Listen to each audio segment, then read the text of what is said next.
So at this point in time, I would like to introduce Angela Sugimura. She is Vice President, Branch Manager of Stiefel in Murrieta, and she's going to make some other introductions for us. So, Angie? That one's not on. Use this one. These are on. Yes. Good morning again, everybody.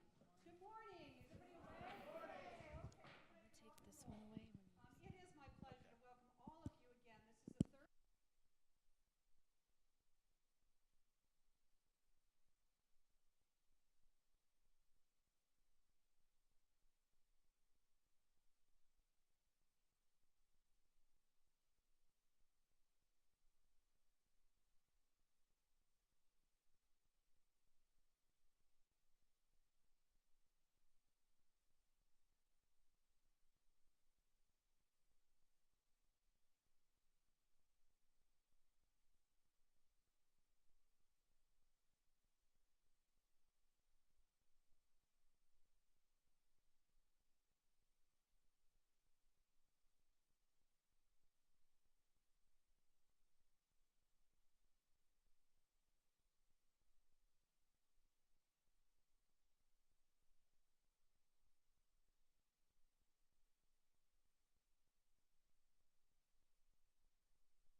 Okay, sorry.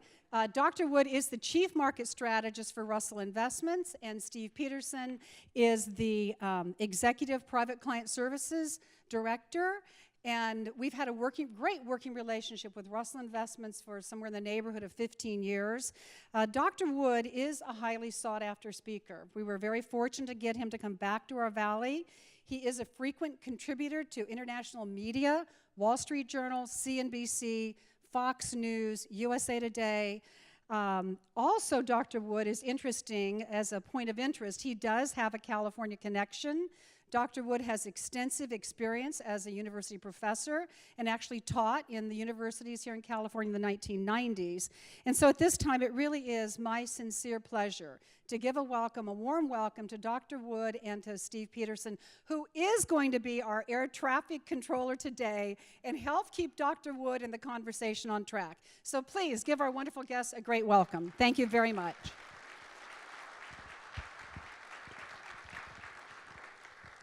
Thank you, Angie. Good morning, everyone. Good to see you again. We were in a different venue last year, but glad to be back. So I'm going to introduce my colleague, Dr. Stephen Wood. I always hate to say that because he can't fixes what ails you, but he does have a PhD in economics from right up the road here in Claremont. And so what he's going to do today is I'm going to throw a couple of questions at Steve. If you want to come up here, Steve, as we introduce you. And you know what he is. He's a chief market strategist for Russell. And what that means is that his job and his responsibility is to understand what's going on in the economy, not just here, but around the world, and how that dovetails into the financial markets. Whether or not we agree with or like what's going on, whether it's in government or in the economy, monetary policy, what's happening around the world, it does affect what we do as investors. And so what I'd like to do is throw out the first question to you, Steve, if we could. And I know that normally you might be sitting across from Maria Bartiromo or somebody else. I'm sorry, I'm not that person. That's on Friday. So let's start with the economy in this country. We had a government shutdown. We have some interesting things going on, both good and bad, potentially. What do you think, what would you like to tell the people about what's going on in this country today, economically? First off, I'm going to make sure that my mic is okay. It seems a little touchy. Is that good? Is it too much? Okay, I'll put it right there. Maybe that's a little bit better. Sounds good. Well, thanks much again. I'm noticing my hair's gotten a little bit more white since those pictures were taken like 3 years ago. I don't know if it's 3 years of those markets or if it's having a 17-year-old daughter, and it's going to be one of those two. So it's Steve Wood, a chief market strategist for Russell. For the many people that I have seen before, hello, nice to see you again. For those of you I haven't met, very quickly, I represent the capital markets and economics group of Russell Investments. We're a large, essentially institutional pension plan company. The Russell indexes like the Russell 2000, the Russell 1000, that's us. We also do retail or individual investments with a small number of advisors, not a lot.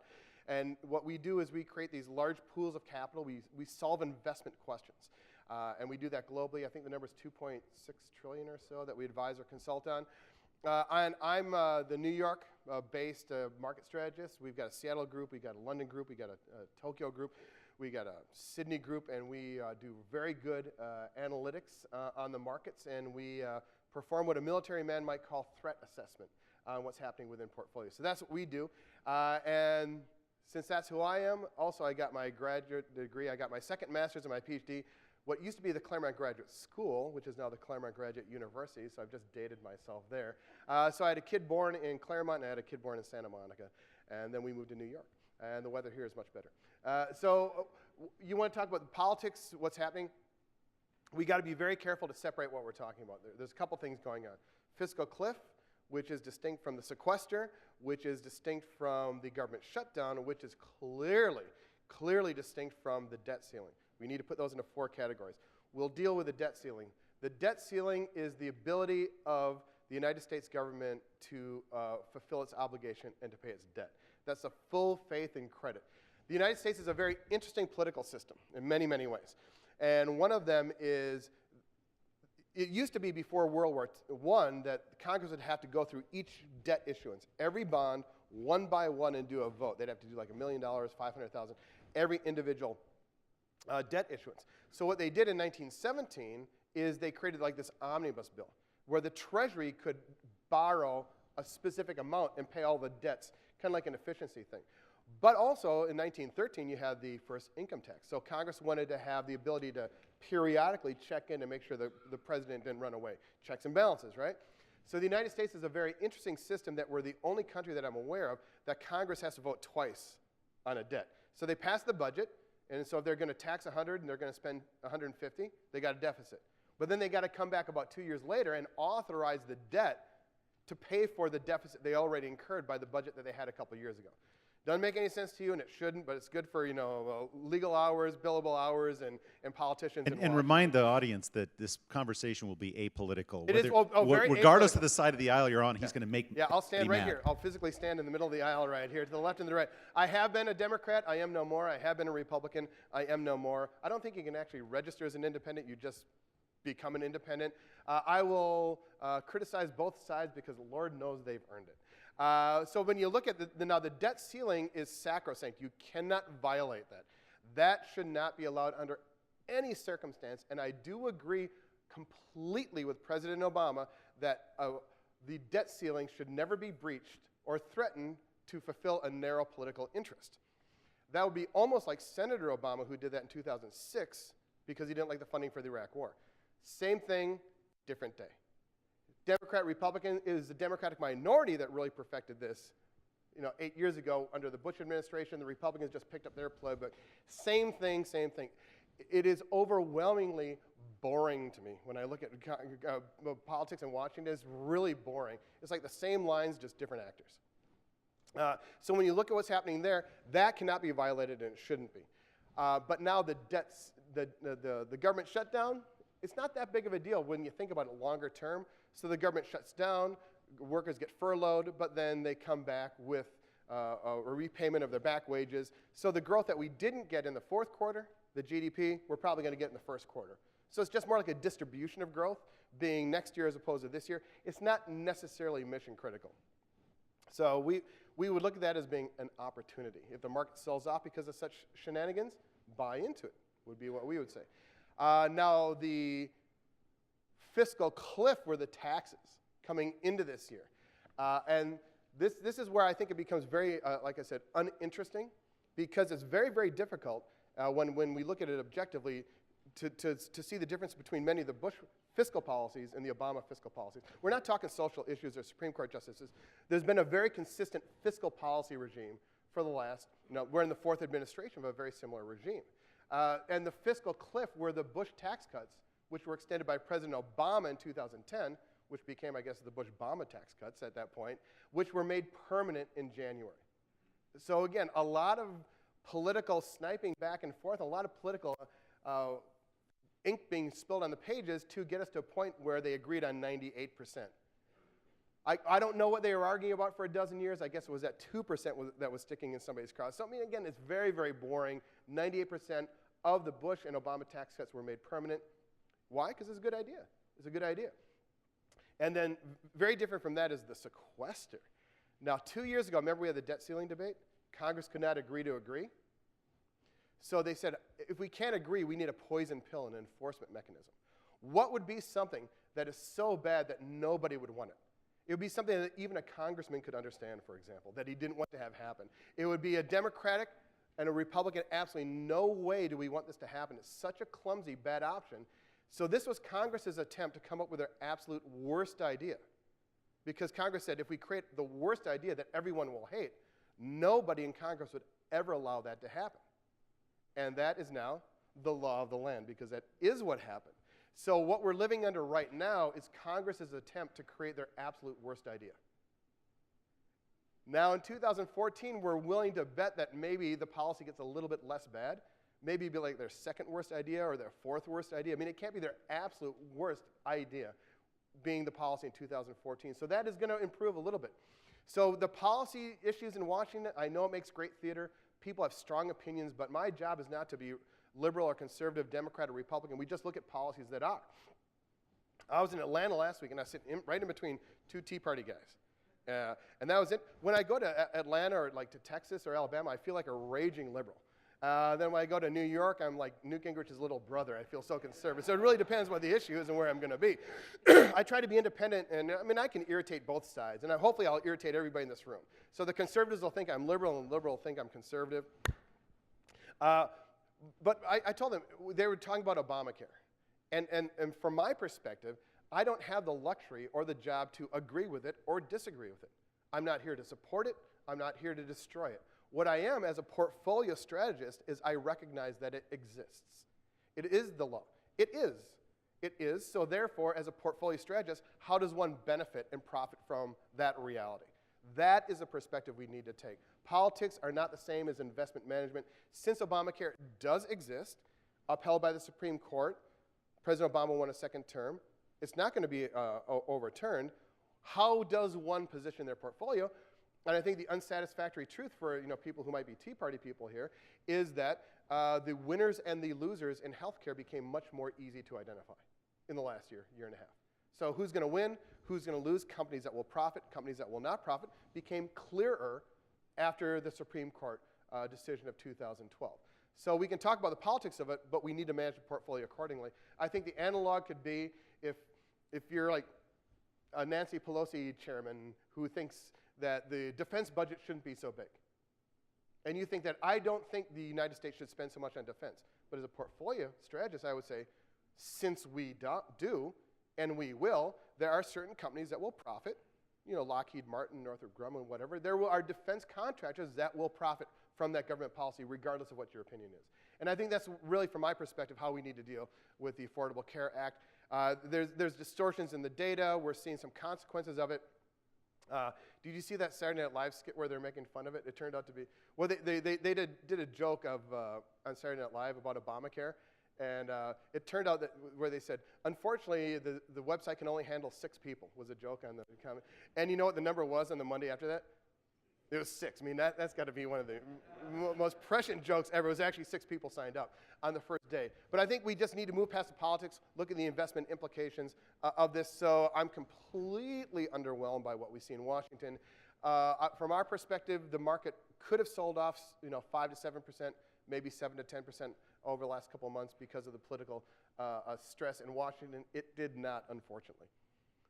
We were looking for it to, because we had our shopping list ready. We knew what we wanted. We had our portfolio managers and our analysts were ready to go. And if the market becomes 5, 6, 7, 10% cheaper, if it sells off, that becomes a statistically significant actionable signal. If it's like 1 or 2%, it's not a robust signal, but if you're starting to talk 5, 6, 7, 8, 9, 10% drop, then you become statistically significant. Unfortunately, it didn't happen, so we were a little disappointed, actually, that the market only sold off about 2.8%. Well, what does this tell you then, Steve? Since this didn't happen, and because of all these factors that you were just laying out for the audience, what does this tell you? What do you think going forward that this, how it shapes up? I think how it shapes up is the United States is, relatively, one of the better, if not the best, games in town, if you look from a global economic perspective. I think at the very least, we're the least ugly boy at the dance. And actually, I think we're starting to get a little handsome, too. We're starting to get a little attractive here. You're looking at an economy, and for the people that saw me last year, the year before, and the year before, you're going to hear it again. What kind of economic recovery? And for those of you who are here, remember the square root shape? So we knew it wasn't going to be a V-shaped economic recovery coming out of 2008, 2009. That's what most baby boomers get. You have a recession, Fed cuts rates, inventory gets burned off, people get laid off, and then you get a bounce back like a V, and about 22 months after you begin the recession, you're already above the point where you went in. You've made up your ground. We knew that wasn't going to happen. But would it be a double dip recession or a depression? We didn't see that either. So we went with a square root shape. 2008, 9, recovery, and then it kind of plateaus out. And the slope of that line is about 2.5, maybe 3%. And it takes about 10 years to grind through this kind of global recession. This deleveraging balance sheet recession takes about 10 years to work through. And you're probably midway through the sixth, maybe the bottom of the sixth of that 10-year recovery. So if you had a good time over the last 5 years, congratulations. You probably get another 3 or 4. If you didn't have a good time, congratulations. You're going to get another 3 or 4 years anyway of this economic recovery. And there's not much anyone can do to get us back to those growth rates, whether that's President Bush, whether that's President Obama, even if it were President Reagan or President Thatcher. It wouldn't make much difference because you just need to work through that recovery process. The Federal Reserve, I think, has done a bang-up job of avoiding the deflationary Japan-like death spiral.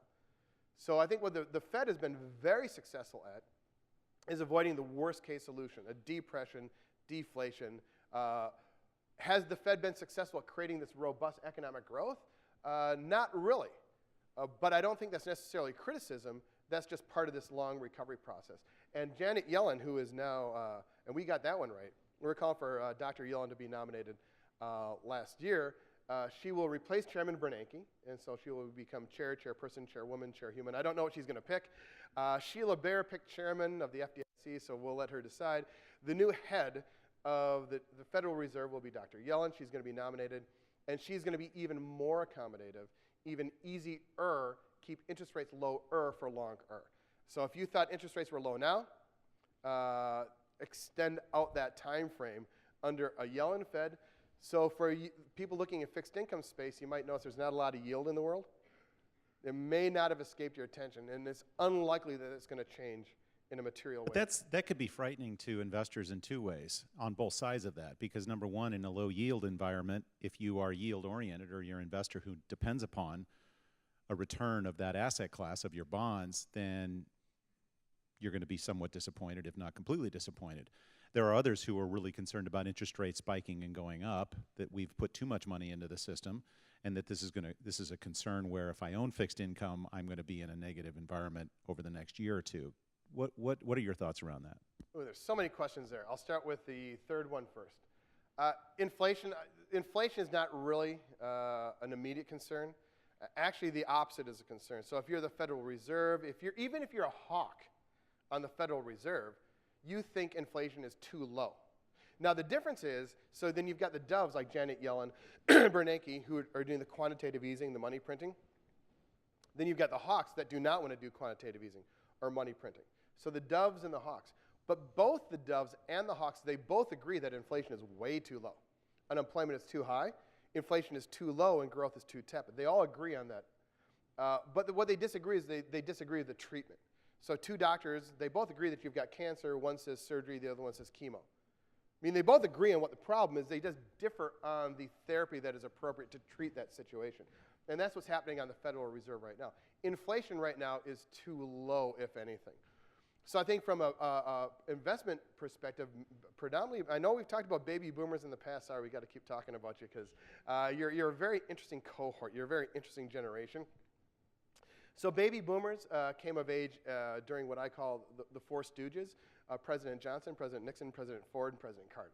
I mean, this was inept monetary and fiscal policy. You couldn't write it any worse. This was poorly done for about 15 years.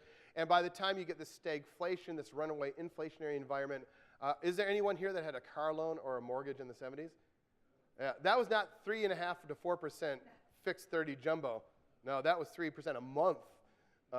Variable, wasn't it? I mean, so the baby boomers came of age in an inflationary environment.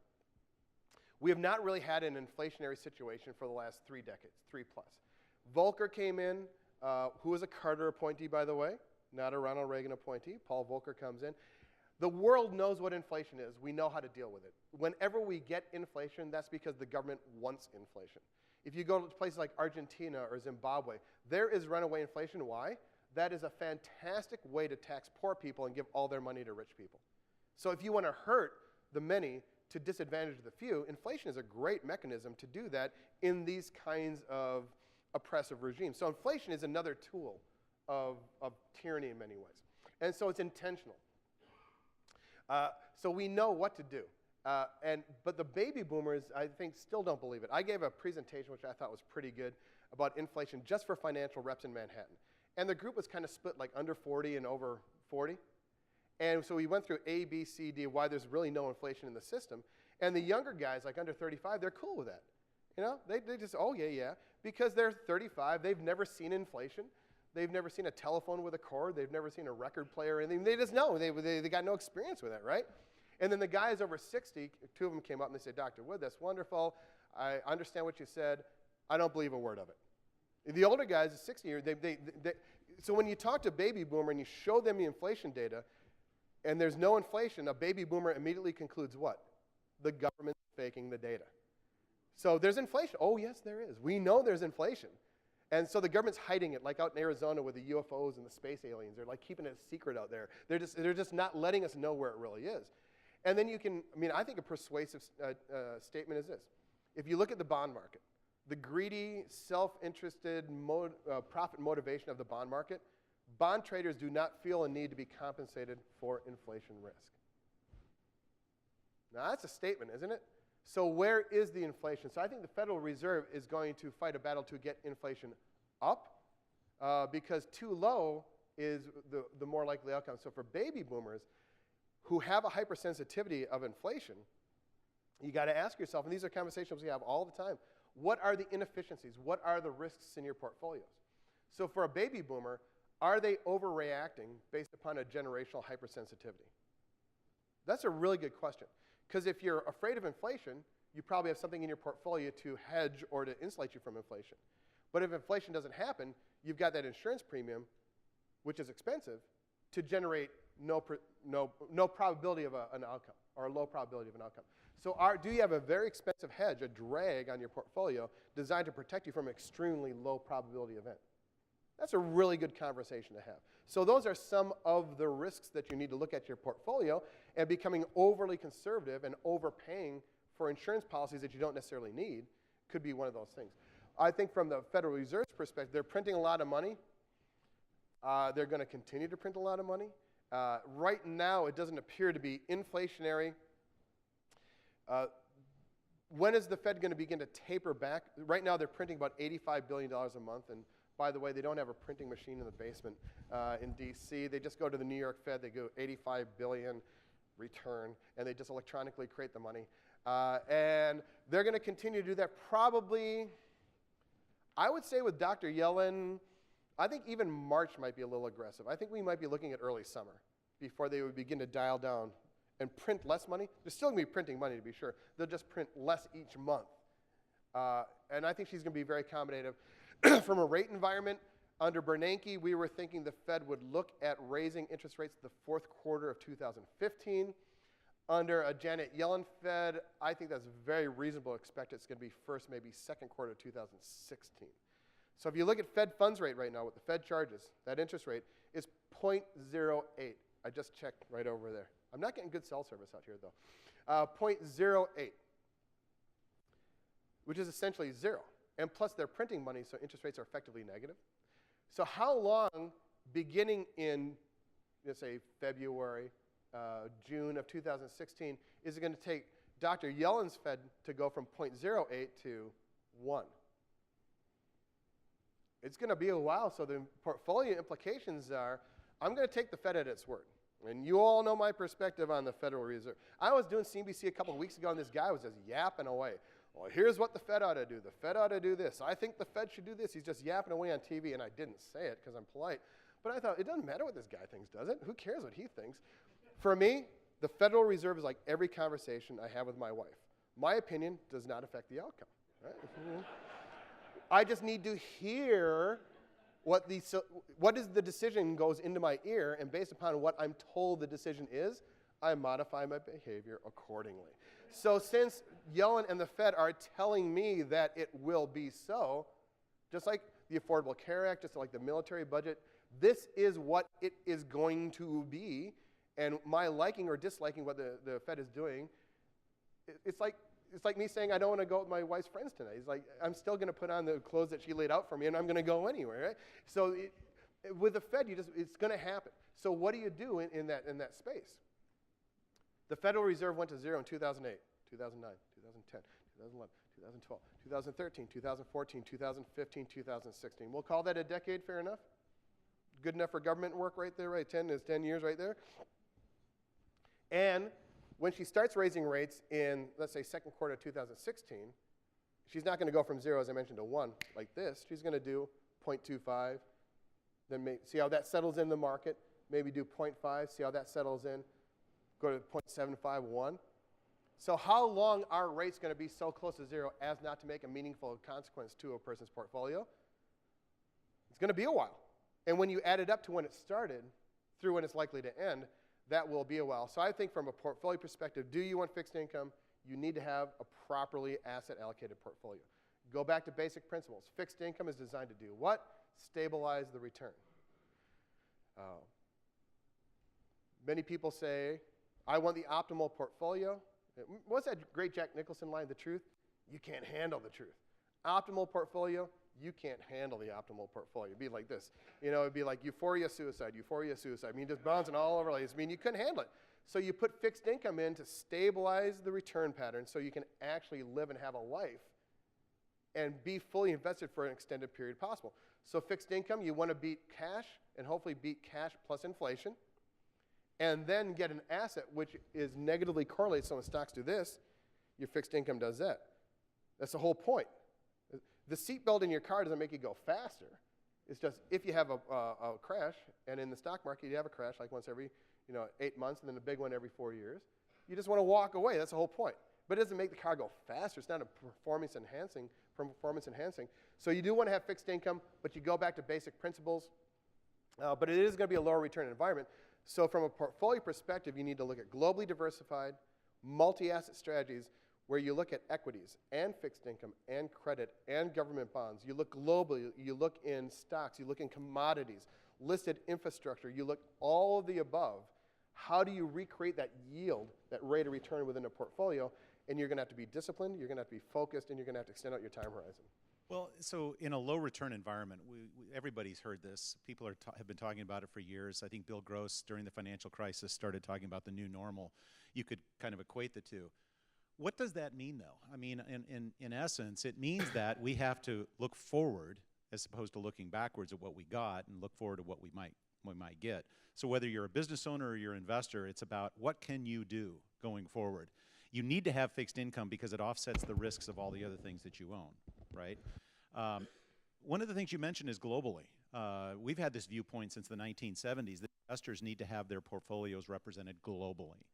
As you travel the world, which you do, when you go to Europe, Europe is undervalued relative to the United States. It doesn't mean it's going up tomorrow, but if you look fundamentally, there is some opportunity there. There's opportunity in the emerging markets. Talk a little bit about what the world, again, it's hard because we think about what's going to happen today or next month or even next year, and you've talked about it today. The Fed's going to do this, fiscal policy will do this, and we worry about it, but the next 10 years are going to look really interesting. What does that look like? Well, before I move on, but the fiscal drag, so right now the government, given what Washington has done, is subtracted about almost 2% off of GDP.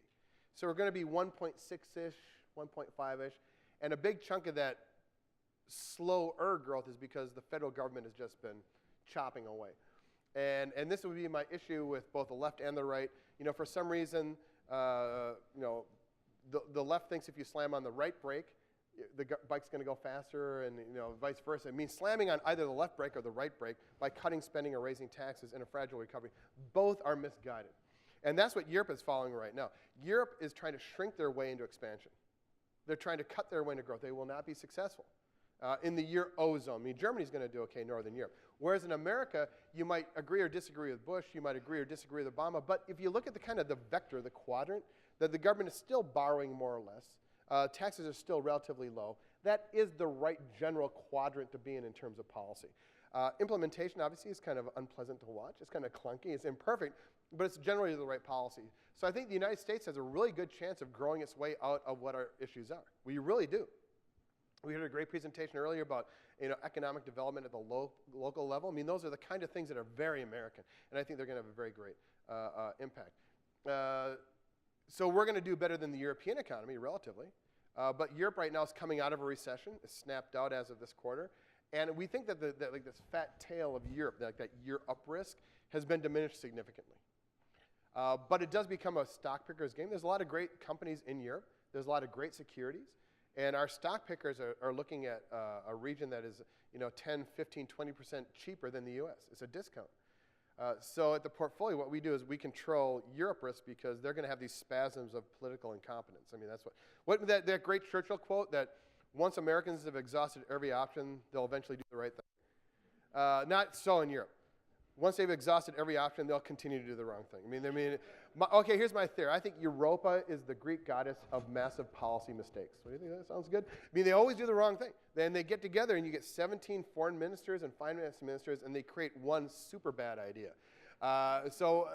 Compared to the Europeans, our government officials they're like Captain Kirk on the bridge of the Enterprise in terms of decision-making efficiency compared to the Europeans.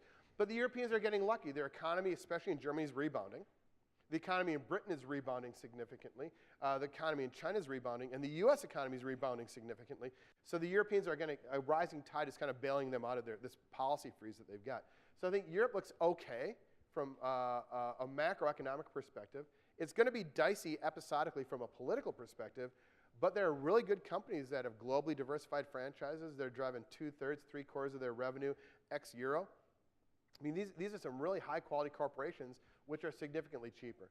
Emerging markets, you need to have patience. But ask yourself this question. If you got more than 3 to 5 years, and everybody in here does, in a world that's starved for growth, where will growth be? Well, it's not going to be in France. It's certainly not going to be in Italy. I mean, Italy's been in a recession since forever. I mean, when has Italy not been in a recession? And since we've been Italy's always like negative 0.2% GDP. So Italy's always in a recession. It's not going to come from Spain. It certainly won't come from Greece. Is it going to come from Japan? Maybe. Is it going to come from China? Less so. So emerging markets, we need to understand how to invest in those areas for extended periods of time. But what I really like about emerging markets is, again, like fixed income, the correlations are low to negative. So in the first world, when the developed world is doing this, emerging markets are doing that, which means that in a portfolio, there's more risk levers. There's more tools by which you can control the risk in a portfolio. Now, from my perspective, that's really cool.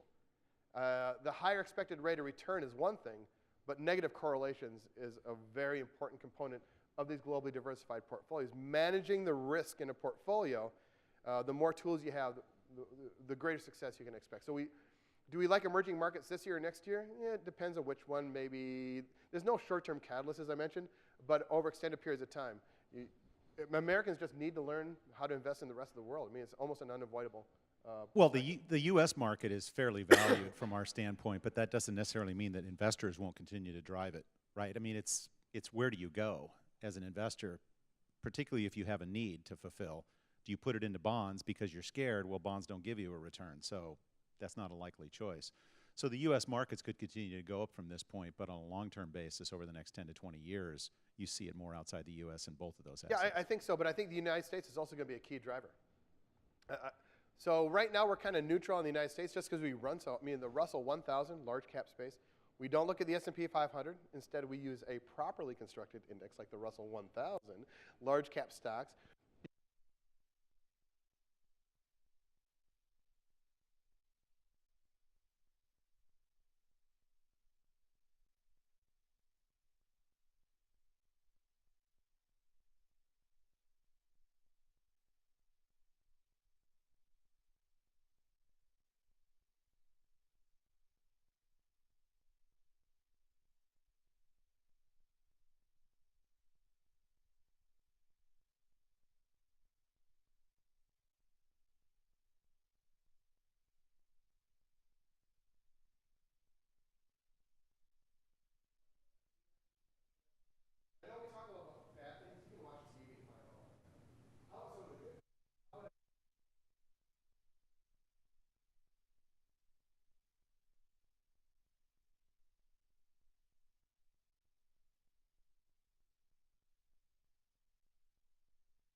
$350 billion US doesn't go abroad to OPEC every year? What's that going to do in terms of inflation, wages, capital investment, infrastructure build-up? This is really cool stuff. A manufacturing renaissance is taking place in the United States. Housing is doing very, very well. Maybe not in the Inland Empire specifically, but in the U.S., housing is apparently, self-sustaining and doing quite well. 3D manufacturing and printing. Okay, it occurred to me a couple of months ago. Tell me if you like this. Anybody here ever seen Star Trek? Okay. You remember the transporter beam in Star Trek? Okay, hold that thought for a second. So now 3D printing, everybody knows what 3D printing is. So instead of printing with ink on paper, you print with like porcelain or plastic. It just goes layered. Zzz, zzz, zzz, zzz, zzz, zzz, zzz. Or as my mom would say, a mimeograph. But it's, it's a 3D print, and it goes. So it occurred to me a couple of months ago that the transporter beam of Star Trek has already been invented. Great example. The International Space Station. You don't need to beam up pads of paper or shoes or cups. You can just blast up on the shuttle or the rocket like a big vat of goo. Porcelain goo, plastic, whatever it is the substance that you need. And whether it's 10 seconds, 10 minutes, 10 years, that goo just sits there being goo. And then when they need something, they just email the programs like, make me a cup. And they beam that program to the space station and go, bzz, bzz, bzz, bzz, got a cup. Is that not the transporter beam from Star Trek? I mean, how cool is that? So when you look at things like that, there are investable opportunities in the U.S. It's not one huge macro theme, but when you start adding up 3, 4, 5, 6, 7, 8, 10, really above average, smaller themes, the cumulative effect is an investable opportunity. So those are some things we look at in the U.S. So I went to scan it. That's not the question you asked. Look at Asia. China's slowing down. Japan is becoming interesting. I was in Japan in May. I think Japan, for the first time in my career, is interesting. It's no longer an automatic underweight. For our careers, it's been a big underweight, slight underweight, massive underweight, modest underweight, but it's been an underweight. Japan is no longer an automatic underweight. It could be an underweight, but it's not an automatic underweight. There's volatility. There's signs of life, both good and bad, in Japan. So understanding how to invest in a new opportunity like Japan, those will be a lot of the themes that we're looking at. But ultimately, these are adaptive, nimble, actively managed portfolios, and we haven't even gotten to taxes yet. I left California in 1999 when I think the tax rate was somewhere below 98%, which is what it is now. What is it in California, like 62.3%? 53%, so tax efficiency, tax sensitive, tax advantaged. We know taxes are going up. Now they're going to go up in you first, and you the most, but eventually they're going to go up across the board. So tax advantage investing, I think, is going to be increasingly beneficial to clients. I live in New York State. It's not a whole lot better there, but we know it's going to happen. The federal government is going to pull back what it hands out. Entitlements will be reduced. It's either going to be a sneaky way or it's going to be an obvious way. Entitlements are going to be reduced. Taxes are going up. So what does one do in their portfolio as that begins to come into the system? I think tax advantage is going to be a big portion of that. So we can talk about munis, tax advantage if you want to, but I think that's going to be a critical theme. Yeah, it's not about what you make, it's about what you keep. Why don't we open it up for questions if we can? We're at 9:30 right now. I don't know that we have huge time constraints, but would that be helpful if we open it up to questions of the audience for Steve? Here. We don't talk about that. The Russell 1000. That's right. A properly constructed index. You can be excused now.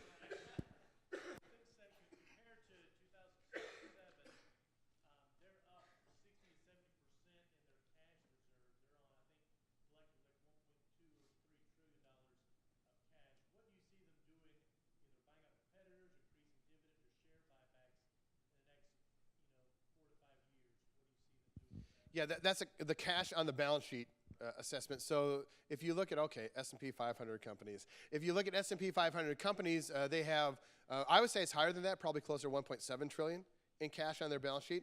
I think a portion of that is just going to stay there forever. If you look at any CFO, CIO, any business owner, small or large, they're going to continue to maintain whatever it is, operating cash. 30 days, 60 days, 90 days, 180 days. They remember 2008. And they're not going to have their operating cash be beholden to a banker or credit line. So I think there's going to be some amount of that corporate cash that will be knowingly collecting dust at zero into the foreseeable future, if not forever. Right now, you're seeing a lot of share buybacks. You're seeing a lot of stock price oriented policies or utilization of that cash. But ultimately, that's going to is creating this huge kinetic energy of the ability to invest in their businesses, grow their businesses, either by taking out other businesses, organically grow, invest, hire workers. We're not there yet. I think what's going to take is businesses need to see demand for their products. And when that happens in a meaningful way, you'll begin to see this move on. I think the good news is the cash is there. The good news is you got smart people running the businesses. These balance sheets are lean, they're mean. All the debt's been paid down or reissued that corporations want. So they're in very healthy positions. The financials in the United States, too, are a much better position than they were 6 or 7 years ago. So right now we're not seeing it, but that is a huge kinetic force, and I think the market is responding to that. It could happen. And if it did happen, valuations right now would look very attractive. They would. Well, and that demand is going to be driven by full employment, or what is viewed by the Fed as full employment, down well below 7 and 6.5, and even maybe lower than that. Which will not be happening for a while. It's going to, and that's why you see this Fed policy going in this direction, right? Definitely. And that's going to be one of the big challenges is going to be labor markets. Yes, sir.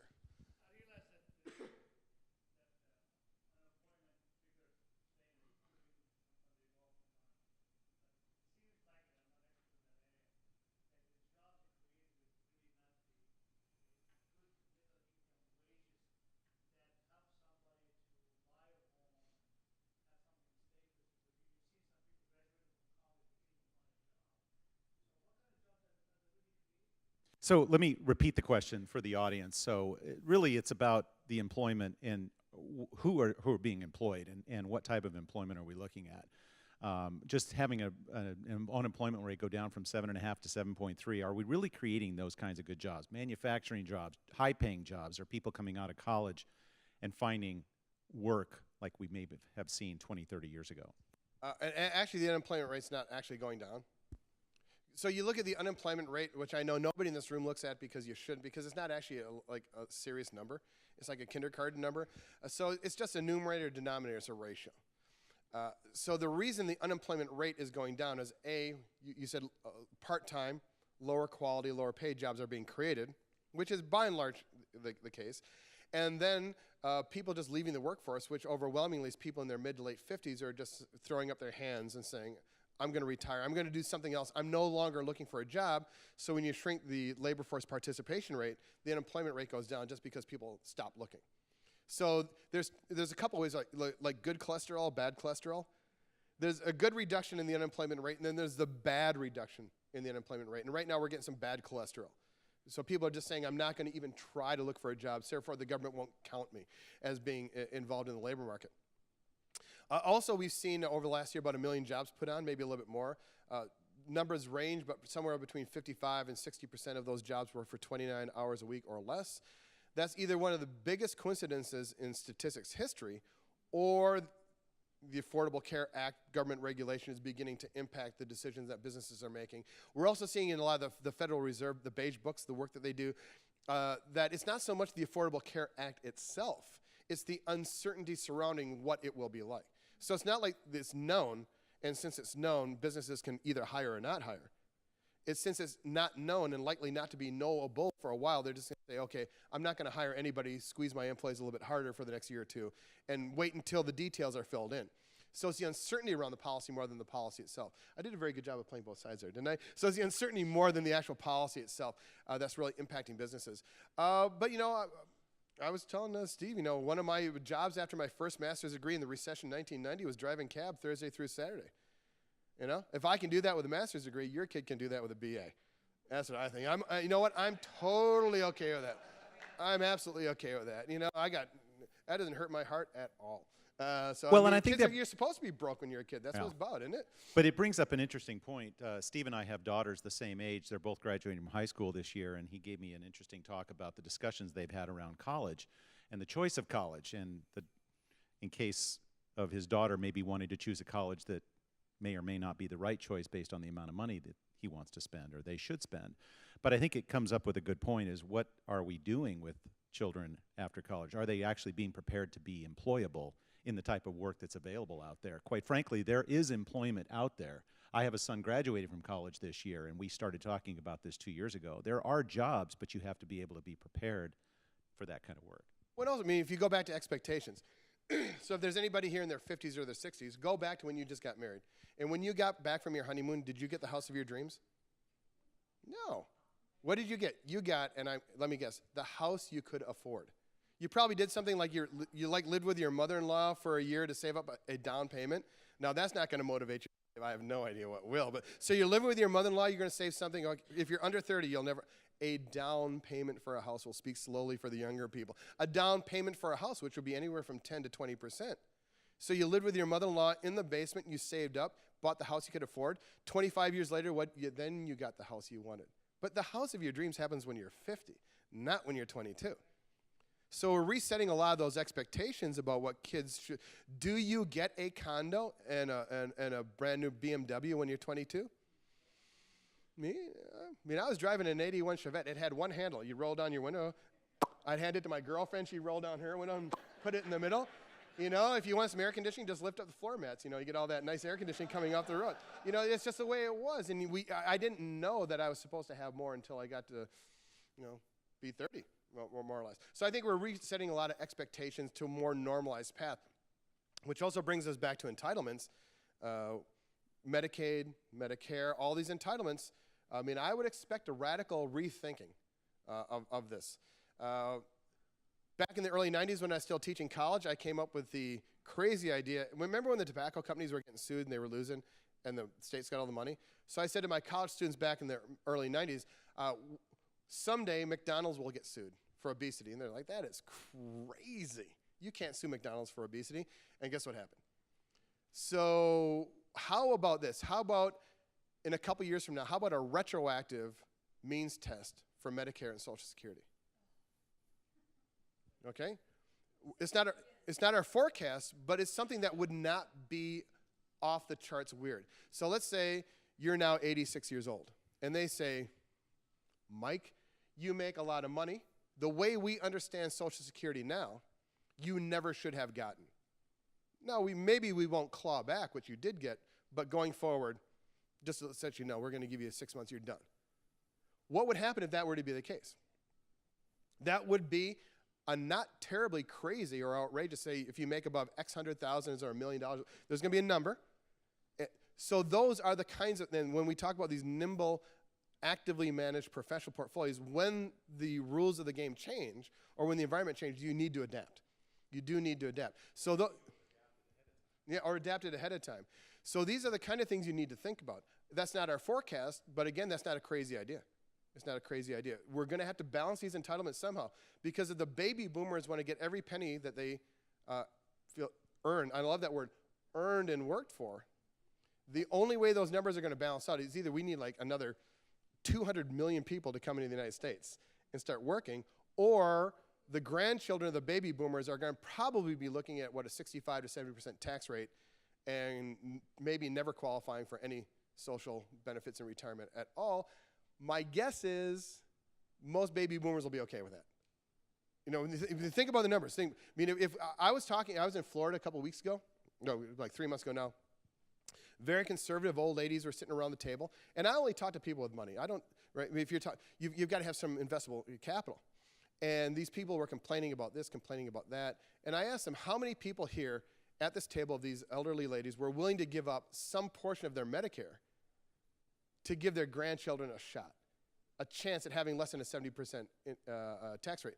Now, do you think that was a popular question to ask?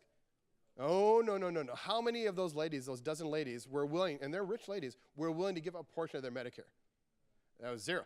I think if I did a survey of the United States of America, I would get exactly not one single person over the age of, let's say, 70 that would give up a penny.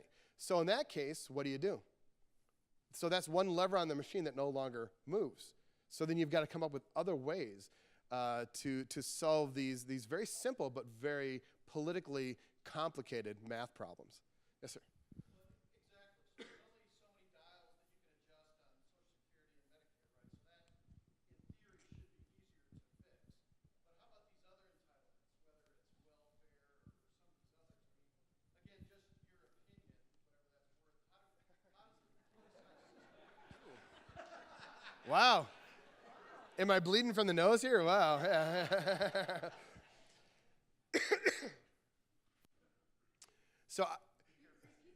So what do you about other entitlements, not just Medicare and Social Security, but looking at like welfare? I'm assuming like social like food stamps or whatever program.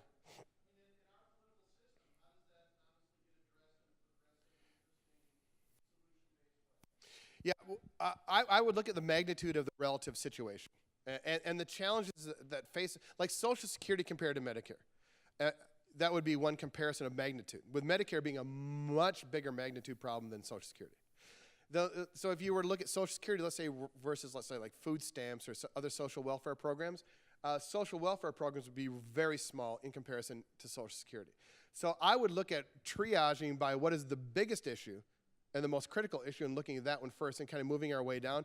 And again, I'm apolitical, but the magnitude of the dollars being spent on social welfare programs is not as significant as these old age pension or these retiree issues. That's going to be far more significant, mostly because, well, not, I shouldn't say mostly, at least in part because many of these programs are state driven.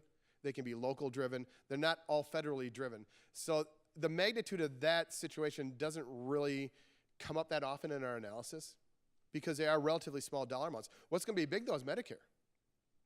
I mean, Medicare is going to be absolutely huge. I mean, the commitment to pay for basically all medical services and prescriptions until whenever you die, regardless of the cost of that service or procedure, that is not calculatable. So Social Security is easy. You just take how many people you got, you take average mortality, tax rate, weight it for, or not weight it for inflation, boom, you're done. I mean, it's relatively simple, straightforward arithmetic even on Social Security. Medicare is tough because there's really no way to model that in an effective way.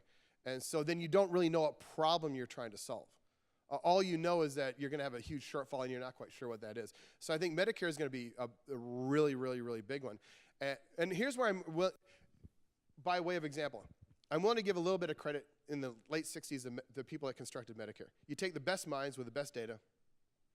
By the late 60s, you've got Medicare, 68. What happened in the 1970s in terms of high blood pressure medication and studies? By the 1970s, high blood pressure was understood, and high blood pressure medication was ubiquitously prescribed. What did the understanding of and the treatment of high blood pressure do to the quality of life and the longevity of life for Americans? Boom, right through the roof.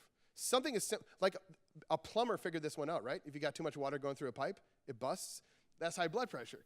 That was a very simple, straightforward physiological medical advance. And something that straightforward as high blood pressure medication blew apart most of the forecasts around Medicare.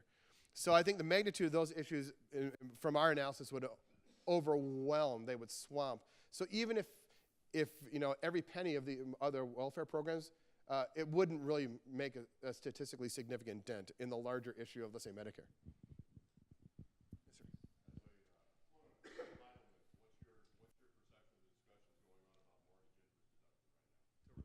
What is our perception on mortgage interest deduction? It's one of the biggest subsidies in the history of mankind. And I said something that was very unpopular a couple weeks ago in Texas because they were talking about social welfare programs, and Mitt Romney came up, the 47% crack, and well, not crack like conversation. But anybody here, have they ever had a mortgage, or do you have a mortgage? You live in federally subsidized housing. I mean, right? I mean, that's federally subsidized housing. So, I mean, this is a significant issue, and the mortgage interest deduction is a huge federal subsidy for housing. And is it likely to go away? And again, I would think that a very realistic consideration would be means tested, that over a certain income amount you couldn't, below a certain amount you could. I don't think that's going to happen immediately. I think that would be politically unpopular, to put it mildly. But again, I would think that right now, if you're looking at Simpson Bowles, and Senator Simpson from Wyoming, right? He's the most politically incorrect, curmudgeon, cranky old man, the former senator from Wyoming. And what did he say, that The United States is the healthiest horse in the glue factory. I love that statement. But we say we got to get this right. We got to get this right. And Bowles, who's Bill Clinton's former chief of staff. I mean, these are really smart guys, opposite sides of the spectrum. But you know what? They can add, they can cipher, they can do arithmetic. And whether you're a conservative or a liberal, 1 + 1 has to equal 2, right? So they understand that the math is. Things like the deduction for mortgage interest is going to have to be on the table, I think, like most other things. Because it is a form of welfare. It is. And we just need to admit that that's going to be part of the conversation. And it's a big one.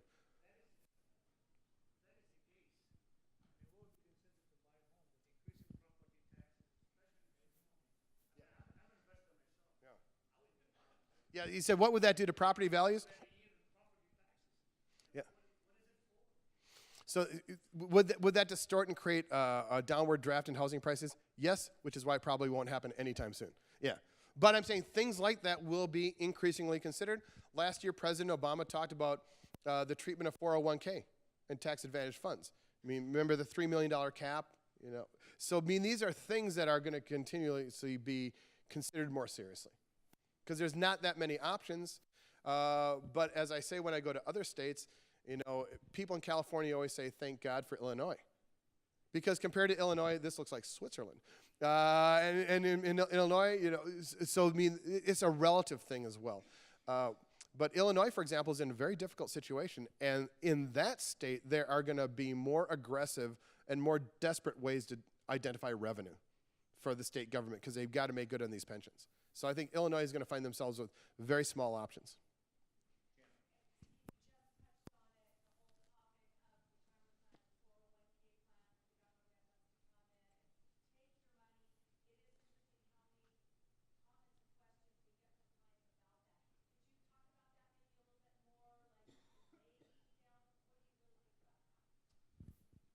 I would think that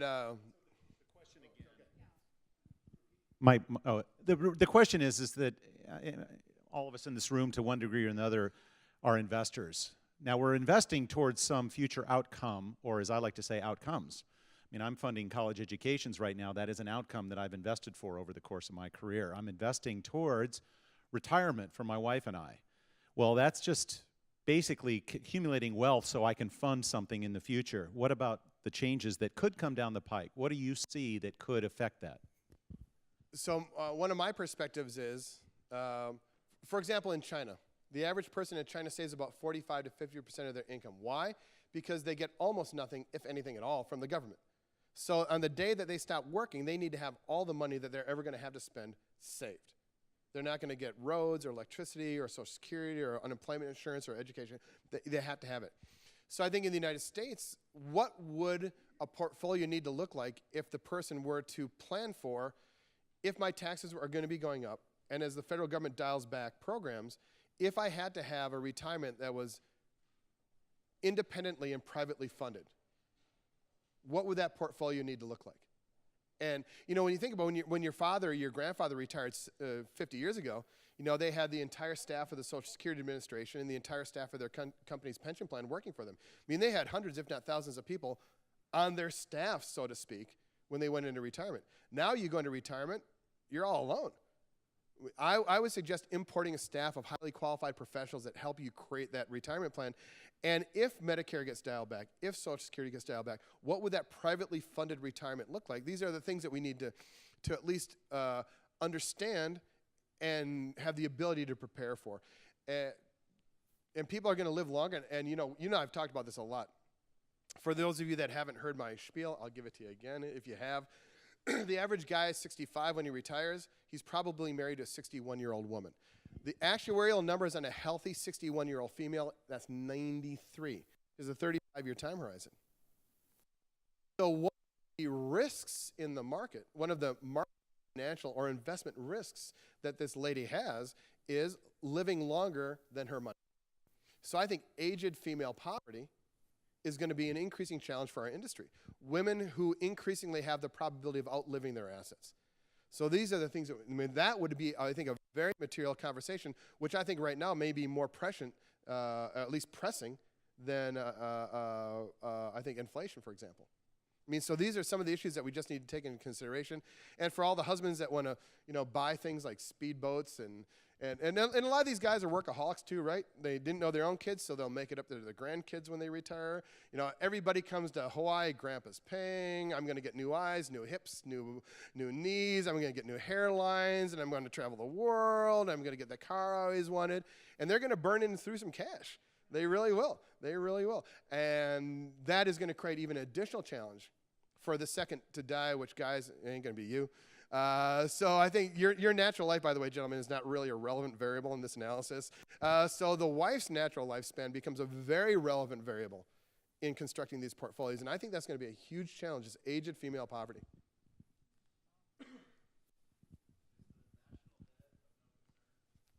Is the national debt of no concern? I'm assuming of the United States. Okay. It is of a concern, but I think we need to put all things into perspective. What were the options? And this is where I'm going to be very politically agnostic. I don't fault President Obama and President Bush for what they did post-2008. There weren't that many things to do. So I think both of the administrations pursued really the only path. And before we get too excited about politics, stimulus 1 and stimulus 2 were Bush. President Obama gave us stimulus 3. TARP, TALF, Detroit bailout, Bush, Bush, Bush, Bush. So I don't fault that policy necessarily.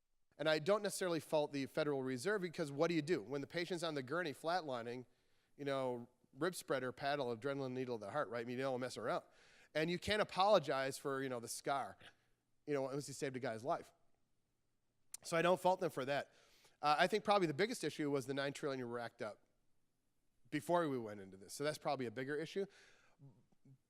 But if the Federal Reserve creates a little bit of inflation, about 0.5, 0.6%, that was the secret. World War II, the secret. Truman, Eisenhower going into Johnson, Kennedy and Johnson. A little bit of inflation. You boil the frog slow. How do we pay down our World War II debt? Inflation. So you talk about stimulus. So you're going to fault President Obama.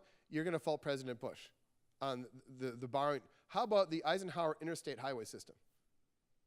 Come on. That was one of the biggest public works infrastructure stimulus programs in the history of the United States at that point, other than the Intercontinental Railroad. And that was part of the recovery. So I think we've got a pretty good shot, but it gets a little bit more clever than that. So the government is they're borrowing all this money. Who's buying the debt being issued by the Treasury? The Federal Reserve. The Federal China's buying a bit of it, and they've got a huge, but the new stuff is being purchased about 85% by the Federal Reserve. So let's say interest rates are 2%. So the federal government's got to pay 2% on all that debt. So who gets that 2%? The Federal Reserve, because they printed the money to buy the bonds. By law, what must the Federal Reserve do with all their operating profits?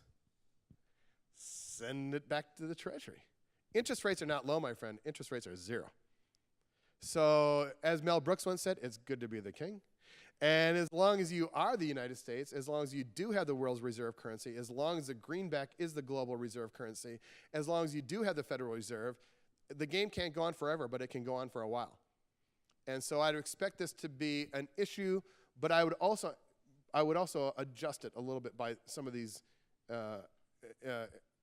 factors, which are mitigating, longer-term damage.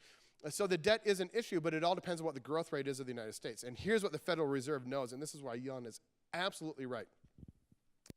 You need to have growth at a certain point. If we get another recession, a significant recession, the math will not add up. So we can talk about the debt, we can talk about money printing, we can talk about QE, we can talk about interest rates. But if we go into another significant recession where we chop off another 1 to 2% of GDP, the numbers are not going to add up.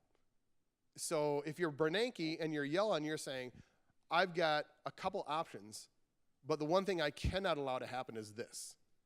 Remember that deflationary, recessionary, Japanese-like scenario? At all costs, we avoid that. And so I think, what they say, acceptable losses, the military might say, or something like that, acceptable casualties. You've got that situation that you want to avoid at all costs.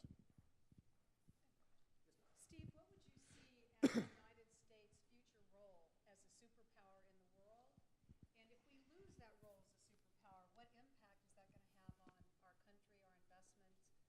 it just seems like we're trying to make up our mind if we want to continue in that role or we don't. I don't know what The world's superpower. I think militarily, it's a no-brainer. It is us. It's going to be us. It's absolutely astounding the amount of military force the United States can bring to bear. And it's very mobile, too, isn't it? It can go anywhere. So it's astounding. I don't think anything's going to change that. Now, being an economic superpower, in terms of the world's reserve currency, that's going to continue to be in the United States. We're about 45% of the world's stock market, or market cap. We're about a little bit less than a quarter of the world's GDP. So the United States is still the biggest, but we're not the only. So for example, after World War II, what was the output of Japan? 0. The output of Germany? 0. The output of France, Italy, Britain, Spain? 0, 0, 0, 0, 0. So when you're the only economy, it's not all that difficult to be the biggest economy. In 1946, 1947. So now it's multipolar, and it's getting flat. Technology, is globalizing everything. That's what's going to keep wages low. I'm from Green Bay, Wisconsin, and when I was a kid, I competed with kids from Milwaukee, maybe Chicago, every now and then a Minneapolis kid. That was my regional competition. But now, my 15-year-old boy, he's competing directly with kids in Bangalore, Shanghai, London, Rio de Janeiro. This is a globally competitive market, which is keeping wages down. So I think that's going to be probably a more interesting factor than borders. It may not be so much America, but American ingenuity, American technology, American capital flows, American businesses. So I'm increasingly of the opinion that, that national boundary way of understanding the world is going to be decreasingly interesting as we move forward. And I think our kids are already looking at that from that perspective as well. They've got a lot more in common with another kid in a foreign country than they do with somebody down the block necessarily. So I'm not quite sure economic superpower has the significance that it once did. The gentleman over there. One more question, and we'll head up on 10 o'clock. Gentleman right there. Yes, sir. Yes.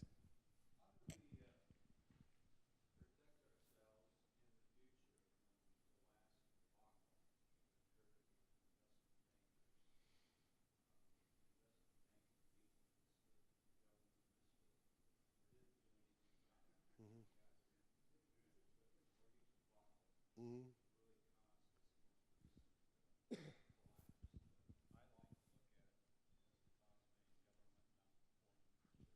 Mm-hmm.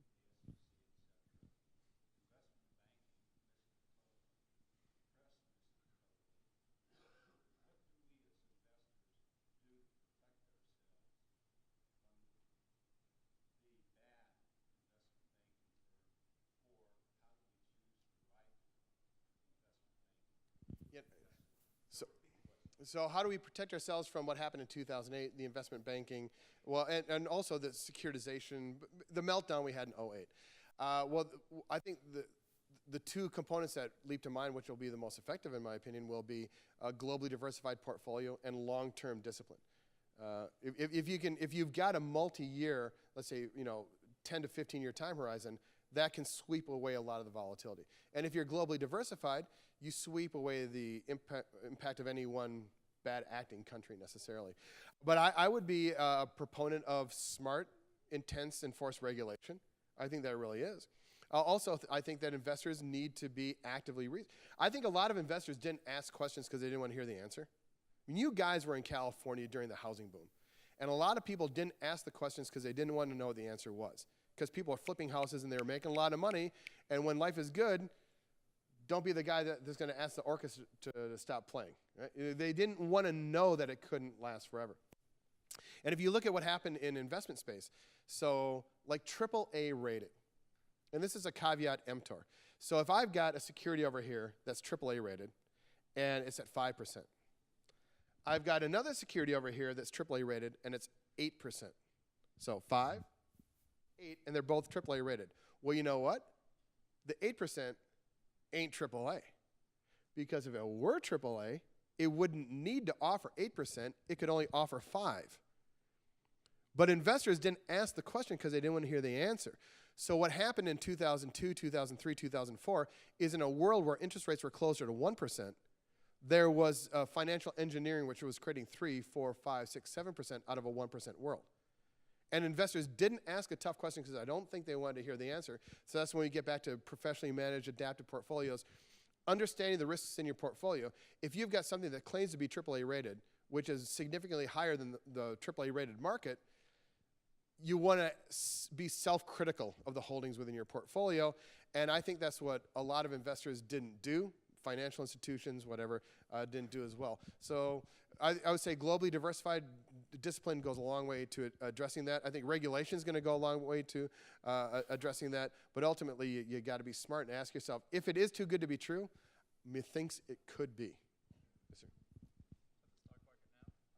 So what? I'm sorry? Is that the stock market now too good to be true? Is the stock market too good to be true? And you will be the last question. I don't think so. I think if you look at the stock market right now in the U.S., I think we're looking at a market which is fairly valued.